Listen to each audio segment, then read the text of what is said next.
Bienvenue dans cette nouvelle revue de moi-même, Raph Laurent Duc. Cette fois-ci, Prowl de la gamme siège de la trilogie War for Cybertron. À la gauche, un artwork du personnage en action sur un champ de bataille avec quelques silhouettes à l'arrière. Donc, on ici, avec son gun levé ici, avec justement, on dirait un chargeur, mais ça a l'air d'être sa lumière de police, avec aussi une expression faciale de grincheux. Noé Prowl est jamais content. Et justement aussi, on a une modification avec le jouet. Ici, vous voyez, c'est tout blanc. Et ici, sur le jouet, ben, c'est tout simplement deux pièces translucides. Fait qu'il y a quand même une certaine différence. Et bien entendu, aussi, c'est nommé sa classe de luxe. À l'arrière, c'est indiqué aussi que c'est le 23e de la gamme. C'est aussi montré à l'avant. Justement, les deux modes, le nombre d'étapes, et on peut venir le garnir de Battle Masters. Alors, Prowl nous revient avec un modèle alternatif cybertronien qui nous rappelle beaucoup justement le modèle de la série animée G1, qui est tout simplement une Datsun 280ZX avec justement un long nez. Aujourd'hui, ça n'existe plus ce genre de bagnole-là, parce que dans les Chug, on a eu bien entendu la version Universe et la version Common Wars, et c'était des véhicules de police sport, là, vraiment. Alors ça, j'apprécie beaucoup qu'on retrouve, mettons, l'ancien aspect de Prowl. Et de toute la vague 2, c'est vraiment celui que j'attendais le plus parce que tout simplement, c'est un personnage qui a été mis en avant-plan dans les BD de Liu. C'est vraiment un trou de cul, mais je l'adore. Et c'est pas la première fois qu'on a aussi Prowl en cybertronien de la part d'Hasbro. Il a sorti une version Titanium il y a une dizaine d'années qui est un genre de speeder à la Star Wars avec des gyrophares bleu puis rouge qui me tentait depuis des années. Mais bon, quand j'ai vu lui, je l'ai laissé tomber, même si l'autre est vraiment beaucoup plus cybertronien. J'adore le mode alternatif, vraiment beaucoup. Le côté rétro science-fiction cybertronien me plaît énormément, avec aussi ses plus grosses roues à l'arrière. Il y a un énorme défaut, c'est que la peinture noire s'enlève extrêmement facilement. Je l'ai manipulé quand même beaucoup de fois, ça fait plus de 2 mois que je l'ai. Alors vous voyez ici des petites taches blanches, surtout sur le côté, mettons, un petit peu vers l'avant, pas énormément, mais quand même un petit peu, à l'arrière un petit peu aussi, fait que ça me dérange vraiment, j'espère sincèrement que c'est seulement mon exemplaire. Pour le reste des couleurs, on ne se le mentira pas, il est très blanc. Justement ici, la forme du E que vous voyez, ça c'est peint. Ici aussi, à l'arrière, ça c'est peint. Et ça, j'apprécie beaucoup parce que, disons qu'avec Hasbro, on est habitué d'avoir, mettons, les pièces qui sont peintes d'un ton différent de ce qui n'est pas peint. Par exemple, c'est Bumblebee Studio Series, la Volkswagen. Ici, c'est vraiment très bien appliqué. On a du jaune ici pour les flashers à l'avant, alors c'est assez spécial, c'est que les lumières sont aucunement peintes comparé mettons à Sérapin.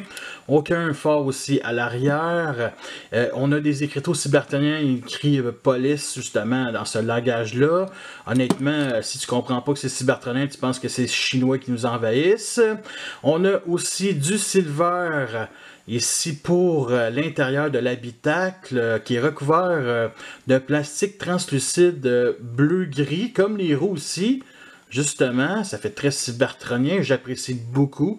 Vraiment sweet, là, genre assez spécial. On peut pas mettre un être humain là-dedans. Et justement, du rouge ici pour le symbole Autobo qui est mis à la gauche. J'aurais pu être ici, mais ils ont décidé de le mettre là. Pourquoi pas? Ça me dérange un peu, mais bon, c'est pas plus grave que ça. Sinon, il y en a un autre ici, mais ça, c'est surtout pour le mode robot. Et il y a aussi la sirène de police noire et rouge qui est peint, qui est recouverte aussi justement de plastique translucide, assez spécial. Alors, il n'y a aucun effet de guerre, tout simplement, dans ce mode-là, et aussi en mode robot. Et c'est le premier que je vous présente qui n'en a aucun. Il y a Greenlight aussi qui n'en a aucune, mais bon, ça c'est surtout, admettons, un repeint de la gamme Path of the Prime. Mais ça, c'est vraiment le premier jouet.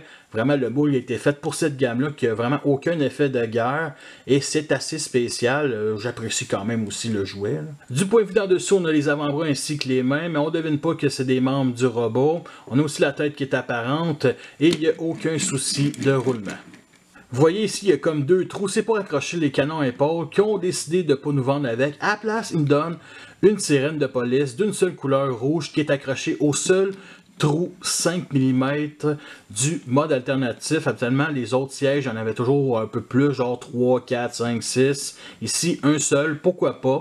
Et à la place de donner la sirène, il aurait pu simplement peinturer ici, sur chaque barre, rouge, simplement pour faire des gyrophares qui sont déjà intégrés dans le mode alternatif. Alors, il nous donne une arme ici qui rappelle le gun de son jouet G1 et on peut justement l'installer ici à l'avant. On peut venir pivoter aussi à l'arrière et on peut aussi justement rajouter le gyrophare ici sur le dessus. C'est bien. Et ce qu'on peut faire aussi, c'est justement remettre le gyrophare en place et mettre le canon ici au centre, comme ça, tout simplement. Et le seul peg à effet laser qu'on retrouve dans ce mode-là, c'est ici au bout du canon. Fait qu'on peut le rajouter comme ça. On peut venir aussi le mettre dans le trou 5 mètres au-dessus, comme s'il se fait tirer par un des Seekers. On peut aussi s'imaginer aussi des genres de petits canons avec justement les bouts ici, les genres de joints pour sortir les épaules en mode robot, avec ben de l'imagination. Entre temps, je me suis acheté un petit kit upgrade de la compagnie Matrix Rockshop qui fait une imprimante 3D. Alors j'ai beaucoup magasiné sur internet, il y en avait sur Shapeways, Toy Axe justement. Avec leurs stickers, mais leurs stickers ne m'intéressaient pas. Sinon, il y avait aussi un gars sur eBay au coût de 40$, mais ça devenait plus cher que justement la figurine en elle-même. Alors, j'ai limé ici les poignées des deux canons à épaules parce qu'ils étaient beaucoup trop hauts. Alors, ça s'enfonce ici dans les deux trous. Ça s'enfonce super bien, ça tient super bien, ça tombera pas. Et bien entendu, ici, son arme principale, comme ça. Et on peut aussi justement rajouter l'effet laser ici au bout, comme ceci. On peut venir accrocher justement les deux lance-roquettes ici dans les trous sur chaque bord du flingue. Malheureusement, je pensais que ça pivotait, fait que ça a cassé. Voici une photo que j'ai prise avant l'incident, alors ça sort quand même pas pire. Voici une comparaison avec Prowl Universe 2.0, la version parfaite pour les chugs. Alors, la revue arrive assez tard pour la simple raison que je voulais pas présenter ce Prowl-là avec, on va dire, des pièces qui ont jauni avec le temps. J'avais le toit ici que cette partie-là qui était très jaune et j'ai peinturé ça un petit custom et j'en suis quand même assez fier. Alors, c'est clair que les deux fit très bien ensemble. J'aime aussi le fait que quand même quelques petits clins d'œil, la ligne noire ici sur les côtés, bien entendu le police, ça c'est tout à fait logique. Les sirènes sont rouges, que ce soit sur Cybertron ou sur Terre. Le fameux pic ici à l'avant du véhicule. Sinon, à part de ça, à l'époque, c'était quand même des plus gros de luxe, fait qu'il était un petit peu plus large, un peu plus long, un peu plus haut, mais ça passe quand même assez bien. Et je voulais pas passer à côté d'une comparaison avec d'autres Autobots cybertroniens de la première saison, avec Optimus Prime avec la remorque d'Armada. Ça se connecte pas, mais ça fait très bien. Sideswipe, Gears, Hound et Ratchet, que la revue va venir d'ici quelques semaines. Alors Prowl fit très bien avec ceux-là. Et si on met côte à côte avec Sideswipe, la seule voiture de la première vague, ben il est quand même beaucoup moins large, la longueur reste la même, mais j'aurais pas vu Prowl aussi large que Sideswipe. Nous sommes rendus à la transformation qui reste quand même très basique, mais quand même assez le fun. Alors, on déclipse ici justement les portières qui sont très humaines. Alors, un très beau clin d'œil justement au jouet G1 et même son apparition dans le dessin animé. Alors, on sort l'autre portière. Maintenant, on vient tirer toute l'arrière. Ça se déplie tout comme ceci. Ensuite, on vient simplement déployer les talons comme ça. On pivote toute l'arrière comme ça pour que, mettons, la base du talon soit droite, comme ceci. Ensuite, on vient séparer les jambes. On pivote le haut. On lève les avant-bras et on déploie justement vers l'extérieur. Ensuite, on détache ici la colonne vertébrale. On déploie ici ce panneau-là vers le haut comme ceci. Ensuite, on pèse sur ce panneau-là. Comme ça, et on le rentre comme ça.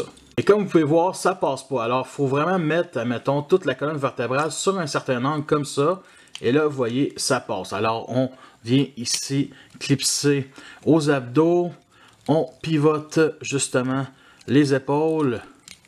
Et on descend les avant-bras comme ceci. Et le voici en mode robot et il est quand même très beau, très Screenagrade comme on voit dans le show animé G1.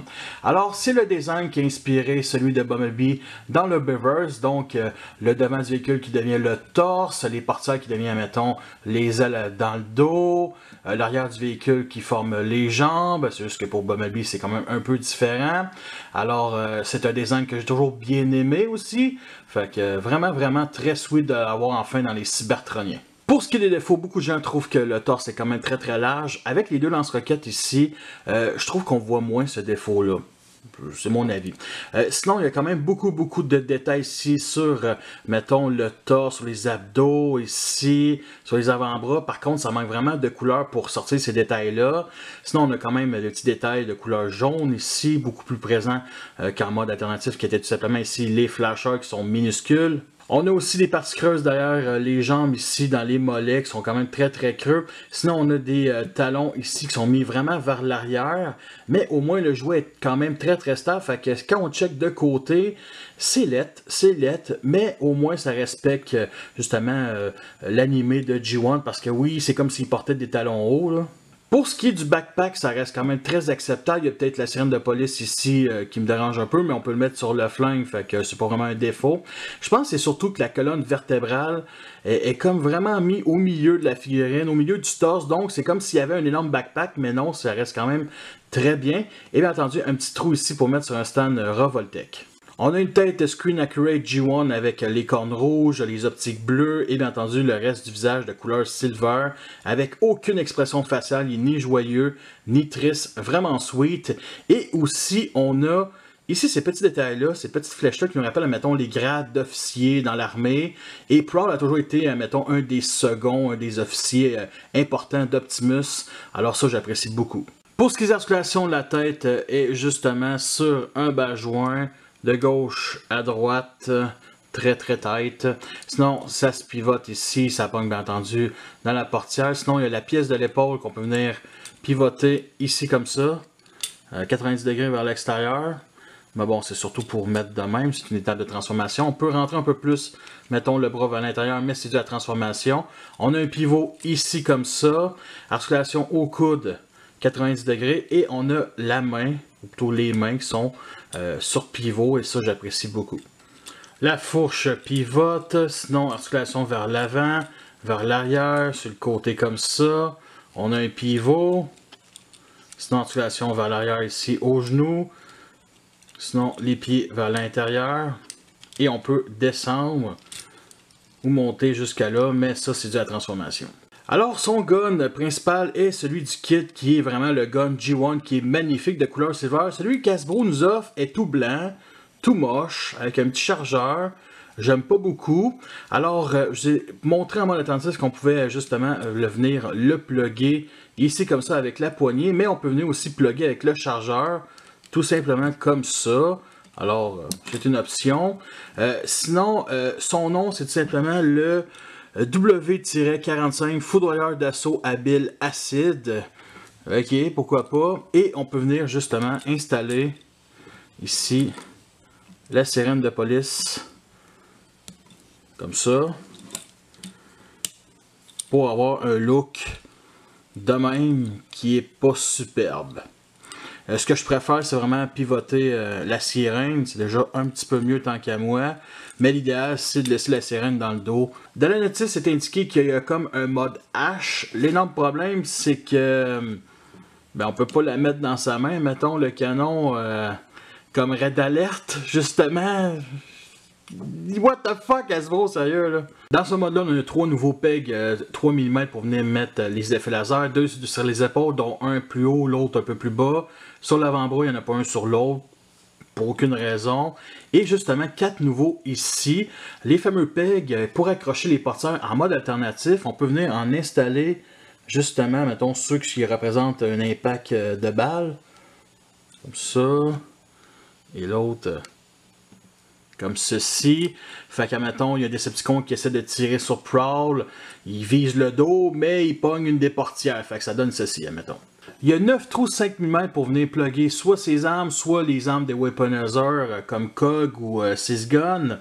Alors, il y en a un ici dans le dos, un sur chacun des épaules, ici sur les avant-bras, sur le côté des jambes et 2 en dessous. Avec le même casting que je vous ai comparé plus tôt, alors ça fit parfaitement, que ce soit avec des Deluxe normales, Sideswipe et Onde, un mini-bot d'à peu près de classe légende comme Gears, Ratchet qui est aussi un Deluxe mais quand même un peu plus grand, et Optimus en voyageur. Alors j'aime beaucoup ce petit groupe-là, vraiment sweet. En comparaison avec la version ultime pour les chugs, le Universe 2.0, qui est tant qu'à moi le meilleur des chugs, parce que tout simplement, parce que c'est quasiment le seul, en tout cas bref, le plus skin accurate G1. Et comment je pourrais dire ça, il est quand même un peu plus haut, c'est quand même un Deluxe qui date d'une certaine époque. On remplace le jaune par du rouge. Les portières sont obligées d'être mis sur cet angle-là à cause des roues qui sont immenses ici, ça touche vraiment les portières qu'on prend la version Sage. Sinon, à part de ça, le symbole Autobo est mis différemment. Ici, côté du pic, ici, tout simplement devant la tête. Alors, je préfère, mettons, la version comme celle-là. Sinon, les lance-roquettes ici sont noirs de couleur silver. Ici, sont tout simplement blancs, vu qu'ils étaient intégrés au jouet. Les deux côte à côte sont vraiment très beaux ensemble. Vraiment sweet, une certaine évolution. Voici le genre de pause qu'on peut faire. Nous sommes rendus à la fin de cette revue. J'espère que vous l'appréciez. Vous avez les pour et les contre. C'est clair que je recommande ce jouet-là. Il en vaut vraiment la peine, sérieusement. Alors, son prix initial, c'est comme toutes les autres Deluxe, 35$ avec les taxes, admettons. Mais avec les prix platine ou eBay Game, il m'a revenu à peu près 28$. Le kit, 16$. Donc, à peu près pour 44$ pour un Prowl. Vraiment, vraiment excellent. Fait que la qualité de plastique, c'est comme d'habitude, c'est vide, on ressent vraiment le vide, mais ça cassera pas. Alors justement, comme d'habitude, ma galerie photo sur Facebook, le lien va être en dessous dans la description. Quelques fan mods, dont des modes base, là, dont 2, admettons. Ça fait longtemps que j'ai pas fait de mode base pour des figurines autres que les Titan Retoon. Alors il va y avoir d'autres revues de la gamme Siège. Vous voulez tous m'encourager, vous savez déjà tout ce quoi faire. Fait que merci à tous d'avoir écouté cette revue-là. Fait que sur ça, je vous laisse et à la prochaine.